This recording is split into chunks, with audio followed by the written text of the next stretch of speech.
देखिए, काफ़ी सारी चीज़ें ऐसी होती हैं जो घर को बहुत क्लटर कर देती हैं। तो ये छोटी छोटी चीज़ें बहुत आसान भी होती हैं और बहुत कठिन भी होती हैं, टफ भी होती हैं। टफ इसलिए होती हैं क्योंकि वो बहुत ज़्यादा क्लटर करती हैं हमारे घर में, और हमें समझ ही नहीं आता है इन छोटी छोटी चीज़ों को कैसे ऑर्गेनाइज करके रखें, कहाँ रखें, कैसे नहीं रखें, और कैसे इस तरह से रखें कि घर भी डेकोरेट रहे और ज़्यादा एफर्ट भी ना लगे। तो हाय गाइस, मैं माई सेल्फ वर्षा एंड नमस्ते, welcome back to the channel my hob hacks. So आज आपके साथ यही सारा कुछ शेयर करने वाली हूँ, छोटी छोटी टिप्स जो आपके घर को ऑर्गेनाइज रखेंगी एंड क्लटर फ्री रखेंगी। बहुत नॉर्मल सी चीज़ें हैं बट बहुत काम की हैं, आपको भी हेल्प करेंगी, मुझे तो हेल्प करती हैं। सो चलिए आज का ये वीडियो बिना किसी देरी के शुरू करते हैं। उससे पहले आप लोगों से रिक्वेस्ट है, अगर आपको इस तरह की वीडियोस पसंद है तो डेफिनेटली आप इस चैनल को कर सकते हैं सब्सक्राइब, एंड मोर वीडियोस के लिए बेल आइकन को दबाना बिल्कुल भी मत भूलिएगा। एंड अपडेट्स के लिए आप इंस्टाग्राम पर भी मुझे फॉलो कर सकते हैं। तो चलिए आज के वीडियो को शुरू करते हैं।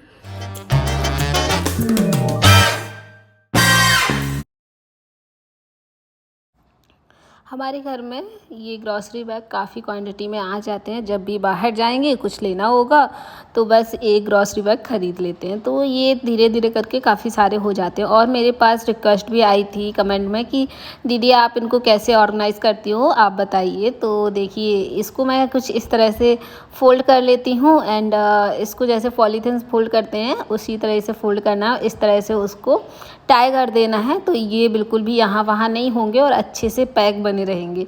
तो मैंने जितने भी ग्रॉसरी बैग है इस तरह से कर लिए हैं फ़ोल्ड। एंड मैं बहुत ज़्यादा ग्रॉसरी नहीं बैग नहीं लाती हूँ, क्योंकि मैं हमेशा ट्राई करती हूँ कि मेरे बैग में एक बैग हमेशा ही रहे, मेरे पर्स में ना जो एक बैग हमेशा रहे। इस तरह के कपड़े के जो बैग्स आते हैं वो भी इसी तरह से मैं फ़ोल्ड करके ही रखती हूँ जितने भी होते हैं। एंड इस तरह का एक कंटेनर लिया है जिसमें कि बिस्किट आए थे बेकरी वाले, प्लास्टिक का है, तो इसको मैंने कपड़े से कवर कर रखा है एंड कैप को भी कलर कर दिया है। तो इस तरह से पैक करने पे कोई भी कंटेनर भी अच्छा लगता है। एंड इसमें सारे मैं बैग्स स्टोर कर दूँगी। ये काफ़ी बड़ा सा है, मेरे सारे बैग्स इसमें आ गए हैं फोल्ड करके, अच्छे से फोल्ड है इसलिए थोड़ी सी जगह में आ जाते हैं। इसको कैप करके कहीं पे भी रख देंगे किसी भी कैबिनेट में, ये देखने में भी बुरे नहीं लगते और अंदर पता भी नहीं रहेगा कि इसमें बैग्स रखे हैं। केवल जब भी निकाला होगा अपना खोला और रखा। और एक सलाह ज़रूर मानिए, हमेशा एक बैग हमेशा अपने पर्स में ज़रूर डाल के रखिए, क्योंकि जब भी कभी बाहर जाओ तो एक बैग हमेशा रहे और एक्स्ट्रा नहीं ख़रीदना पड़े। और जब भी एक्स्ट्रा फिर जब ज़्यादा ही ग्रॉसरी लानी हो तो फिर एक तो एक्स्ट्रा आ ही जाता है, मेरे पास ऐसे ही आते हैं। अगर एक में नहीं बनेगा तो एक्स्ट्रा लेना ही पड़ता है फिर। तो कुछ अगर इस तरह के कंटेनर नहीं है तो इस तरह से कार्डबोर्ड के कंटेनर में भी डाल के रख सकते हैं। इसको कवर कर लें किसी भी कपड़े से या गिफ्ट रैप पेपर से और इसमें भी स्टोर करके रख सकते हैं। तो ये बहुत अच्छे से अरेंज भी रहते हैं और क्लटर भी नहीं दिखेगा और अरेंज भी रहेंगे। मार्केट से दही हाँ हर घर में ही आता है, क्योंकि वो थोड़ा टेस्टी ज़्यादा लगता है। तो मेरे यहाँ इस तरह के दही के कंटेनर आ जाते हैं और प्लास्टिक के होते हैं, तो ये ज़्यादा यूज़ तो होते नहीं है। तो मैंने ट्राई किया इसमें कुछ क्यूट सा बनाने का। इस तरह की स्माइली बनाई है एक दूसरे में हैंग करके, और ये प्लांटर भी बना सकते हैं इस तरह से। और ये कहीं पर भी डेकोरेट करके रख दो, एकदम लगेंगे नहीं एक प्लास्टिक के कंटेनर्स दही के पड़े हैं ख़राब से। और ये इस तरह से काफ़ी मैंने ट्राई किया है। और ये कॉफ़ी मग्स लगाए इसमें छोटे वाले जो आते हैं एक रोप से, और ये देखने में रियली बहुत क्यूट लगते हैं। मैं कहीं पर भी इनको डेकोरेट करके रख देती हूँ, ये सुंदर लगते हैं। तो इस तरह से छोटी छोटी कंटेनर से ट्राई कर सकते हैं अच्छा अच्छा सब बनाने की कोई भी डेकोरेशन पीस। इसको मैंने किचन की कैबिनेट पे लगा रखा है, बहुत ही रियली बहुत ही प्यारा लगता है। मैं अब अपनी सारी प्लेट्स को बास्केट में डाल के रखती हूँ। तो ये जो प्लेट स्टैंड है ये मेरे अभी फ़िलहाल में तो यूज़ का नहीं है। सो मैंने ट्राई किया इसमें कुछ ऑर्गेनाइज़ करने का। मैंने सारी बुक्स इसमें ऑर्गेनाइज़ कर रखी हैं, क्योंकि महंगे महंगे जब ऑर्गेनाइज़र मार्केट से लेते हैं या ऑनलाइन परचेज़ करते हैं इस तरह के बुक होल्डर तो काफ़ी कॉस्टली आते हैं। तो इस तरह का अपना प्लेट स्टैंड अपना बुक होल्डर में लगा कर रख सकते हैं। बुक्स अपने प्लेट में लगा कर रख सकते हैं, मतलब वो बुक होल्डर बन जाएगा और महंगा कोई भी आइटम लेने की ज़रूरत नहीं होगी। इसको आप सेंटर टेबल पर रखें, साइड टेबल पर रखें, कहीं भी कॉर्नर टेबल पर रख दें, बहुत अच्छे लगेंगे। ये डेकोरेट भी लगेंगे और आपकी जितनी भी बुक्स होंगी, नॉवेल्स होंगे, वो इस तरह से अपना अरेंज भी रहेंगे। तो इस तरह से ट्राई कर सकते हैं छोटी छोटी चीज़ों को अरेंज करने का। अगर पढ़ाई का शौक़ है और इस तरह के नॉवेल्स का शौक़ है तो इस तरह से अरेंज कर सकते हैं। हर 2 दिन में बेडशीट चेंज करनी ही पड़ जाती है। घर में जब बच्चे होते हैं तो हल्का फुल्का दाग पड़ ही जाता है और हर 2 दिन में मुझे बेडशीट चेंज करनी पड़ती है। अब डेली जब बेडशीट चेंज करो, हर 2 दिन में करो, तो थोड़ा बहुत टाइम बचाने के लिए मैं ट्राई करती हूँ कि ये जो पिलो कवर्स हैं, एक के अंदर एक डाल के रख देती हूँ। जो मुझे नेक्स्ट डे बेडशीट बिछानी है, 2 दिन बाद बिछानी है, उनके कवर्स को अंदर डाल देती हूँ एंड उनके ऊपर जो मैं फ़िलहाल मैं बिछाई हुई हूँ उसके कवर डाल देती हूँ। अब जब भी मुझे बेडशीट चेंज करनी होगी, बस कवर्स हटाने होंगे और दूसरे कवर मेरे ऑलरेडी डले होंगे, तो मुझे एक्स्ट्रा टाइम देने की ज़रूरत नहीं होती है। इसी तरह से मेरे जो कुशन कवर हैं, मैंने ऊपर का कवर हटाया, ये पहले ही मैंने डाल रखे थे जब मैंने ये वाले डाले थे, चेंज किए थे। तो अब मुझे केवल ऊपर के कवर ही हटाने की ज़रूरत पड़ी और बस मेरे कुशन कवर रेडी हैं। अलग से कोई एफर्ट नहीं लगा और एक्स्ट्रा डालने का, तो एक ही बार में डबल काम कर सकते हैं। थोड़ा सा टाइम बचेगा जब जल्दी जल्दी में कोई काम कर रहे हो तो।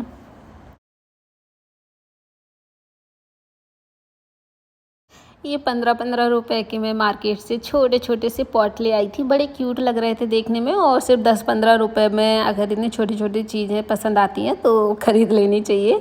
और मैं इसमें छोटे छोटे से प्लांट्स डाल के रखती हूँ, मनी प्लांट या मनी प्लांट्स ही डालते हैं फ़िलहाल, क्योंकि ये जल्दी से ग्रो कर जाते हैं। मैंने एक एक लीफ काट के और इस तरह से देखिए रिबन में बांध के रख दिया है, तो इकट्ठे भी रहेंगे और बार बार इनको संभालने की भी ज़रूरत नहीं होती है। रिबन में इसीलिए बांधे हैं कि यहाँ वहाँ ना भागें। और ये तो छोटी छोटी इसमें रूट्स भी आने लग गई हैं, तो ये जब छोटे छोटे से पीसेस लो ना, तो कहीं पर भी डेकोरेट करने के लिए बहुत ज़्यादा प्यारे लगते हैं और थोड़ा सा घर में ग्रीनरी भी ऐड रहती है। बड़े बड़े पॉट्स नहीं रखने पड़ते हैं, छोटे से पॉट्स लो, पानी फिल करके और इसमें अपने रूट्स प्लांट्स की ग्रो कर सकते हैं। ईजिली ग्रो हो जाती हैं, पानी में बहुत जल्दी ग्रो होती हैं रूट्स। तो इस तरह से मनी प्लांट मैंने 2-3 कंटेनर में लगा कर रखा है। इस तरह से पॉट लाई थी उसमें एंड कोई भी कांच का अगर खाली कंटेनर पड़ा हो तो उसमें लगा सकते हैं। मैंने तीनों में इस तरह से लगा कर रखा है। अब ये कहीं पर भी डेकोरेट कर दो, ये ग्रीनरी ऐड करेंगे घर में और बहुत अच्छे भी लगेंगे।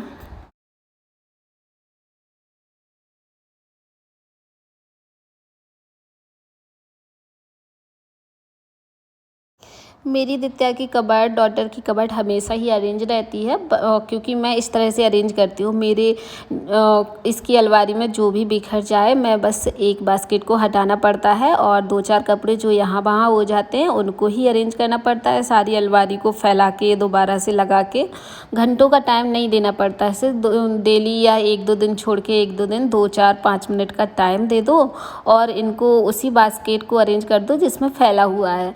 तो 1-2 कपड़े यहाँ वहाँ होते हैं। इस तरह से अरेंज करने से पूरी अलमारी कभी भी नहीं फैलती है। और तो 5 मिनट लगेंगे, जब भी टाइम मिले थोड़ा सा भी, 5 मिनट का भी, और तो इसको जल्दी से अरेंज कर लो तो ये बड़े जल्दी अरेंज हो जाएंगी। ये छोटी छोटी सी चीज़ें होती हैं जो आपका टाइम बचाती हैं और घर को ऑर्गेनाइज रखती हैं। तो इस तरह से ऑर्गेनाइज़र बनाकर चीज़ों को ऑर्गेनाइज़ करेंगे ना, तो आपका काम बहुत आसान होगा और बहुत ज़्यादा टाइम नहीं लगेगा, हेडेक भी नहीं रहेगा दिमाग में कि नहीं अब मुझे ये चीज़ें अरेंज करनी है। इसलिए मैं ट्राई करती हूँ पूरे उसमें मैंने इस तरह के ऑर्गेनाइज़र रखे हैं, ये बहुत हेल्प करते हैं मुझे कबर्ड को ऑर्गेनाइज़ करने में। तो ट्राई कर सकते हैं छोटी छोटी चीज़ों को आप ऑर्गेनाइज़ करने के लिए। ये मेरा मंदिर है, छोटा सा या बड़ा कह लो, बहुत प्यारा सा मंदिर है। इसके नीचे कुछ अलमीरा हैं जिसमें ये बड़ी सी अलमीरा है, इसमें मैं सारे टॉयज़ रखती हूँ अपनी दित्या के। और ये कुछ दिन में बिखर जाते हैं क्योंकि जहाँ पर भी मिले उठा के उसने ही रख दिए या फिर मेड आई उन्होंने यहाँ पर रख दिए, तो कुछ दिन पर ये ऐसे ही हो जाते हैं। तो कभी एक दिन दे दें कोई भी चीज़ को, किसी भी कॉर्नर को साफ़ करने के लिए 1-2 दिन में छोटे छोटे से कॉर्नर लें, डीप क्लीनिंग उनकी कर दें। बहुत छोटा सा हिस्सा लेना है कि आपको 10-15-20 मिनट लगें और धीरे धीरे करके पूरा घर इस तरह से ऑर्गेनाइज रहता है। अब जितने भी एक्स्ट्रा टॉयज़ थे, क्योंकि बच्चे हैं भाई, कहीं जाओ तो कुछ ना कुछ आ ही जाता है और जो पुराने हो जाते हैं, टूट फूट जाते हैं, तो वो सारे बहुत सारे भरे पड़े थे। कुछ दिन से मैंने नहीं उसकी डीप क्लीनिंग की थी, तो जितने भी एक्स्ट्रा थे वो मैंने हटा दिए हैं। एंड इस तरह से मैंने कार्डबोर्ड्स में इनको अरेंज करके रखा है छोटे छोटे, और सारी इसको आधा घंटे का 15 ही मिनट लगे होंगे, टाइम दिया, सारा ऑर्गेनाइज करके रख दिया है। अब जितनी फैली हुई थी अलमीरा सारी साफ़ हो गई है और मुझे केवल 5 से 10 मिनट लगे हैं। छोटे छोटे ये क्लीनिंग का टाइम मैं अपना 12 बजे तक का ही निकालती हूँ। खाना बना के बेटी को स्कूल छोड़ आती हूँ, उसके बाद 12 बजे उसको आना होता है, तो उस 2 घंटे में मैं ये सारे काम अपने निपटा लेती हूँ।